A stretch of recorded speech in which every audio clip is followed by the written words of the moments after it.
Hello friends, welcome back to my channel. Friends, आज हम फिर से आपके लिए एक पैसेज लेकर आए हैं जिसका हम आपको हिंदी टू इंग्लिश ट्रांसलेशन बताने वाले हैं।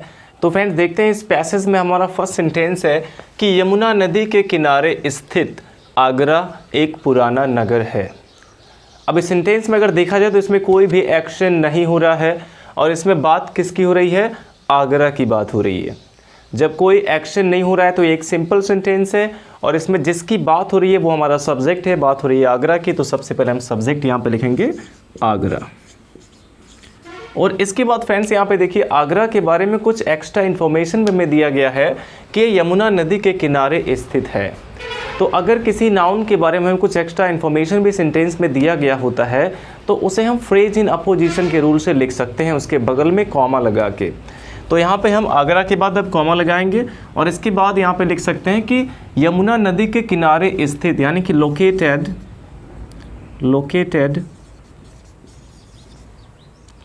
ऑन द बैंक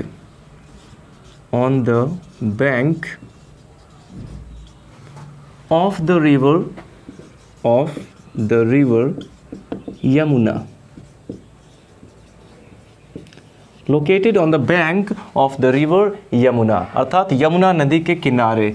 अब यहाँ भी हमें कॉमा लगा देना है और इसके बाद है कि एक पुराना नगर है। तो यहाँ पे अब कॉमा के बाद हम अपना वर्ब लिखेंगे जो कि है इज़, है के लिए इज़ का यूज़ करेंगे। अब एक पुराना नगर यानी कि एन ओल्ड सिटी, एक पुराना नगर एन ओल्ड सिटी। तो ये सेंटेंस हमारा था कि यमुना नदी के किनारे स्थित आगरा एक पुराना नगर है। तो Agra located on the bank of the river Yamuna is an old city, ये हमारा सेंटेंस बन जाएगा। अब इसके बाद देखिए हमारा नेक्स्ट सेंटेंस है कि साहित्य में इसका उल्लेख मिलता है। साहित्य में इसका उल्लेख मिलता है और किसे मिलता है? हमें मिलता है। तो या तो यहाँ पे हम वी को सब्जेक्ट बना के सेंटेंस को लिख सकते हैं कि we find its description in ancient literature. तो सेंस केवल वही होना चाहिए फ्रेंड्स। इसको हम ऐसे भी लिख सकते हैं कि इट इज़ मैंशनड, इसका उल्लेख किया गया है इन एंशिएंट लिटरेचर, प्राचीन साहित्य में। और अगर हम इसको एकदम आसान तरीके से बनाना चाहते हैं तो हम ऐसे इसको बना सकते हैं कि इसका उल्लेख प्राचीन साहित्य में उपलब्ध है। तो देखिए इसको तीन तरह से हमने आपको बताया और तीनों का सेंस बिल्कुल सेम है। तो जो हमें बिल्कुल आसान लगता है उसी तरीके से हम इसको बना सकते हैं। तो हम इसको ऐसे बना सकते हैं कि इसका उल्लेख यानी कि इट्स डिस्क्रिप्शन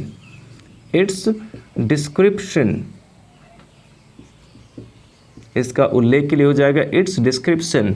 और देखिए इट्स दो तरीके से लिखा जाता है, एक तो इसमें एपॉस्ट्रोफी एस होता है और एक में इसमें एपॉस्ट्रोफी नहीं यूज़ किया जाता है।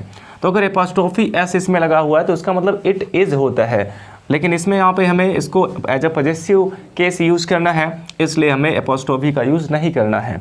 इसका के लिए इट्स जब हम लिखेंगे तो वहाँ पे एपॉस्ट्रोफी नहीं यूज़ करेंगे। तो इट्स डिस्क्रिप्शन, इसका उल्लेख। अब उपलब्ध है, इज़ अवेलेबल। अब जैसे अगर कहना हो कि यहाँ मिठाइयाँ मिलती हैं, अब इसी बात को हम ऐसे भी कह सकते हैं कि यहाँ मिठाइयाँ उपलब्ध हैं। ऐसे यहाँ पे लिखा गया है कि प्राचीन साहित्य में इसका उल्लेख मिलता है, अर्थात प्राचीन साहित्य में इसका उल्लेख उपलब्ध है। तो हमने इसको इस प्रकार से बनाया कि इट्स डिस्क्रिप्शन इज़ अवेलेबल, इसका उल्लेख उपलब्ध है। अब प्राचीन साहित्य में यानी कि इन एंशिएंट और साहित्य की अंग्रेजी होती है लिटरेचर, तो यहाँ पे लिख देंगे लिटरेचर। तो ये सेंटेंस हमारा था कि इसका उल्लेख, प्राचीन साहित्य में इसका उल्लेख मिलता है, और हमने इसको क्या ट्रांसलेट किया कि प्राचीन साहित्य में इसका उल्लेख उपलब्ध है, यानी कि it's description is available in ancient literature. अब इसके बाद फ्रेंड्स हमारा नेक्स्ट सेंटेंस है कि यह सुंदर ऐतिहासिक भवनों का नगर है। तो यह नगर है, पहले ये लिखेंगे इट इज़ अ सिटी।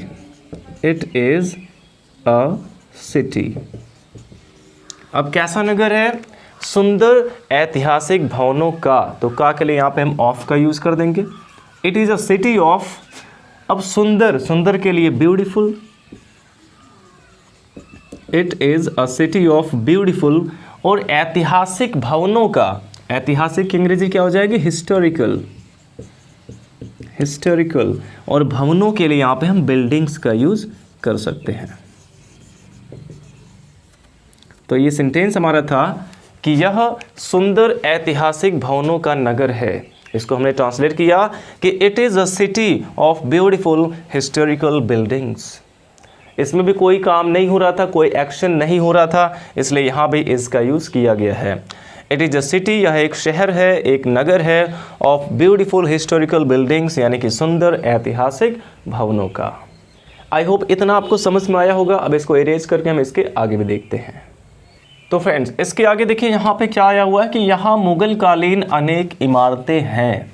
यहाँ मुगल कालीन अनेक इमारतें हैं। यहाँ पे इमारतों के होने की बात हुई, और इमारत क्या है, एक नाउन है। और हमने आपको बताया है कि जब भी किसी नाउन के होने या ना होने की बात होती है तो वहाँ पे हमें देयर का यूज़ करना होता है एज अ सब्जेक्ट।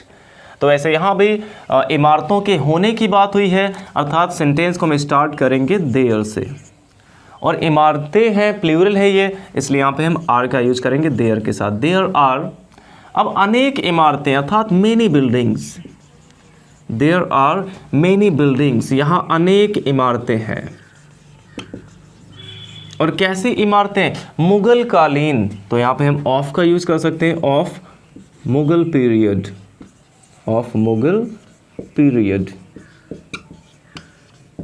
मुगल कालीन के लिए ऑफ मुगल पीरियड का यूज करेंगे। तो ये सेंटेंस था कि यहाँ मुगल कालीन अनेक इमारतें हैं, there are many buildings of Mughal period, और यहाँ के लिए हमें लास्ट में हियर का यूज करना पड़ेगा, there are many buildings of Mughal period here. यहाँ मुगल कालीन अनेक इमारतें हैं। और इसके बाद फतेहपुर सीकरी के भवन अकबर ने बनवाए थे। फतेहपुर सीकरी के भवन अकबर ने बनवाए थे, यानी कि द बिल्डिंग्स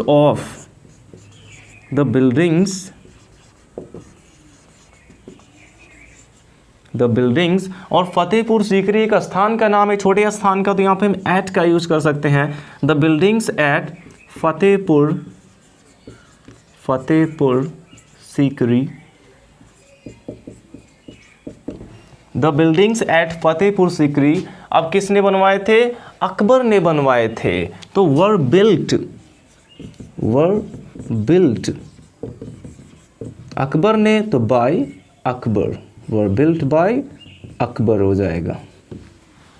तो ये सेंटेंस हमारा था कि फतेहपुर सीकरी के भवन अकबर ने बनवाए थे। तो the buildings eight Fatehpur Sikri were built by Akbar.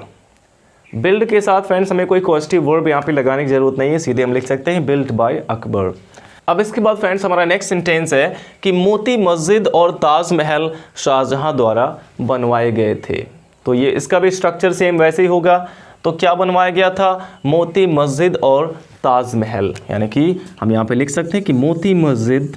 तो यहाँ पे मोती मस्जिद एक नाम है, इसलिए हम पूरा का पूरा यहाँ पे लिख सकते हैं मोती मस्जिद। यहाँ पे हमें मस्जिद के लिए मस का यूज़ करने की ज़रूरत नहीं है, हो गया मोती मस्जिद।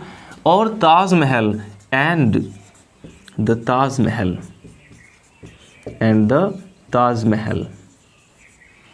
अब शाहजहां द्वारा बनवाए गए थे। यहाँ भी दो चीज़ें हैं, तो यहाँ भी हमें वर का यूज़ करना है, वर बिल्ट बाय शाहजहां। तो यहाँ पे हो जाएगा Shah Jahan, were built by Shah Jahan. तो ये सेंटेंस हमारा था कि मोती मस्जिद और ताजमहल शाहजहां द्वारा बनवाए गए थे। तो इसको हमने ट्रांसलेट किया कि Moti Masjid and the Taj Mahal were built by Shah Jahan. तो आई होप इतना भी आपको समझ में आ गया होगा। अब इसके आगे हम देख लेते हैं। तो फ्रेंड्स इसके बाद यहाँ पे दिया गया कि आगरे का किला भी अकबर ने ही बनवाया था। आगरे का किला यानी कि आगरा फोर्ट, यहाँ पे हम सीधे लिख सकते हैं कि आगरा फोर्ट, आगरे का किला अब अकबर ने ही बनवाया था, यानी कि वॉज ऑल्सो, फोर्ट यहाँ पे सिंगुलर है तो वॉज का यूज करेंगे, वॉज ऑल्सो बिल्ट, अकबर ने बनवाया था तो बाय अकबर। ये सेंटेंस हमारा था कि आगरे का किला भी अकबर ने ही बनवाया था, तो Agra fort was also built by Akbar. अब इसके बाद हम देखते हैं यहाँ पे आया हुआ कि कहा जाता है। कहा जाता है, ऐसा कहीं भी अगर सेंटेंस में आ जाए कि कहा जाता है, तो इसके लिए हम लिखते हैं it is said. It is said का मतलब हो जाता है कहा जाता है। अब की के लिए सीधे हम यहाँ पे दैट का यूज़ कर सकते हैं। इट इज़ सेड दैट, ऐसा कहा जाता है कि इस स्थान पर पहले कोई दूसरा किला था। यहाँ भी किसी दूसरे किले के होने की बात हुई, तो यहाँ भी हमें देयर का यूज़ करना होगा।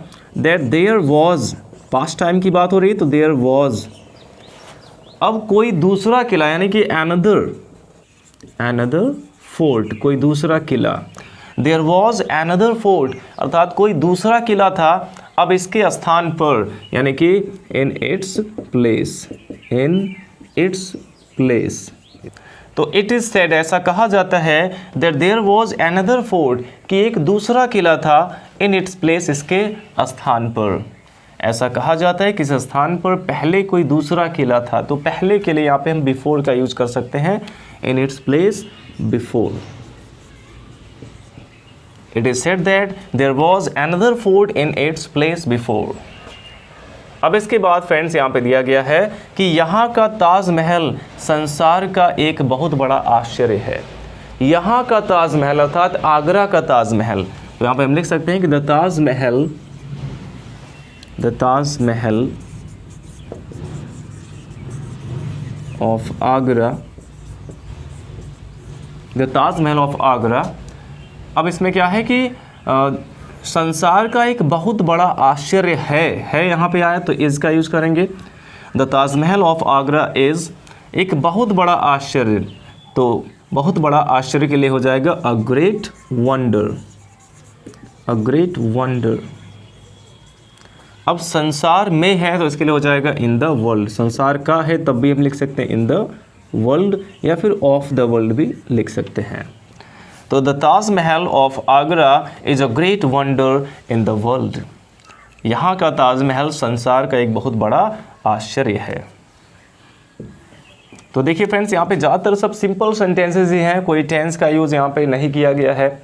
आई होप आपको ये सब समझ में आ रहा होगा अच्छे से। अब इसको हम इरेज करते हैं और इसके आगे देखते हैं। तो इसके आगे फ्रेंड्स कहा गया कि आगरा अब एक औद्योगिक नगर है। तो आगरा है अर्थात आगरा इज़, इसमें देखिए कोई भी एक्शन नहीं हुआ, यानी कि ये भी एक सिंपल सेंटेंस है। तो आगरा इज़, अब आगरा क्या है? एक औद्योगिक नगर, यानी कि एन इंडस्ट्रियल, औद्योगिक की अंग्रेजी होती है industrial. Agra is an industrial city, और अब के लिए लास्ट में लगा देंगे now. Agra is an industrial city now, अब आगरा एक औद्योगिक नगर है। अब इसमें सबसे लास्ट सेंटेंस हमारा है कि विश्व के अनेक देशों से लाखों लोग ताजमहल देखने यहाँ आते हैं। तो विश्व के अनेक देशों से लाखों लोग, कौन आता है? लाखों लोग आते हैं। इसमें सब्जेक्ट हमारा है लाखों लोग, यानी कि लैक्स ऑफ पीपल। लाखों लोग की अंग्रेजी हो जाएगी लैक्स ऑफ पीपल, लाखों लोग। अब विश्व के अनेक देशों से, यानी कि from many countries, from many countries, विश्व के अनेक देशों से, फ्रॉम मेनी कंट्रीज, विश्व के, of the world, of the world. अब इसके बाद कहा गया कि ताजमहल देखने आते हैं। आते हैं के लिए कम, ये प्रेजेंट इंडेफिनिट का सेंटेंस है, और लाखों लोग प्लूरल हो गया, इसलिए यहाँ पे कम का यूज़ करेंगे, प्लूरल वर्ब कम। अब कहाँ आते हैं? यहाँ आते हैं, कम हियर। क्या करने के लिए? ताजमहल देखने के लिए।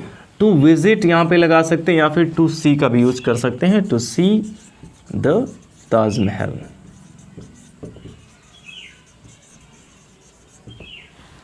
तो ये सेंटेंस हमारा था कि विश्व के अनेक देशों से लाखों लोग ताजमहल देखने यहाँ आते हैं। तो कौन आता है? लाखों लोग। तो सबसे पहले हमने लिखा लैक्स ऑफ पीपल, यानी कि लाखों लोग। अब विश्व के अनेक देशों से के लिए फ्रॉम का यूज, फ्रॉम मेनी कंट्रीज, या फिर फ्रॉम डिफरेंट कंट्रीज भी लिख सकते हैं। From many countries of the world, यानी कि संसार के अनेक देशों से। कम हियर, यहाँ आते हैं, ये प्रेजेंट इंडेफिनिट का सेंटेंस था, और लैक्स ऑफ पीपल प्लूरल है, इसलिए यहाँ पे कम प्लूरल फॉर्म यूज़ किया गया इसका। कम हियर, यहाँ आते हैं अब ताजमहल देखने के लिए, तो टू सी द ताजमहल। तो फ्रेंड्स अगर देखा जाए तो ये एक बहुत ही इजी पैसेज था। इसमें ज़्यादातर सभी सिंपल सेंटेंसेस हैं, कहीं कहीं पे इसमें देयर का भी यूज़ किया गया है। तो फ्रेंड्स आपको याद रखना है कि देयर का यूज़ बहुत ही इंपॉर्टेंट है। अगर आप कोई भी पैसेज ट्रांसलेट करते हैं तो उसमें कहीं ना कहीं हमें देयर का यूज़ ज़रूर करना पड़ता है। तो फ्रेंड्स आई होप आपको ये पूरा पैसेज एकदम अच्छे से समझ में आया होगा, और अगर समझ में आया होगा तो आप इस पूरे हिंदी वाले पैसेज का स्क्रीनशॉट लेके और इसके बाद इसे खुद से ट्रांसलेट ज़रूर करिएगा अपनी कॉपी में नोट करके।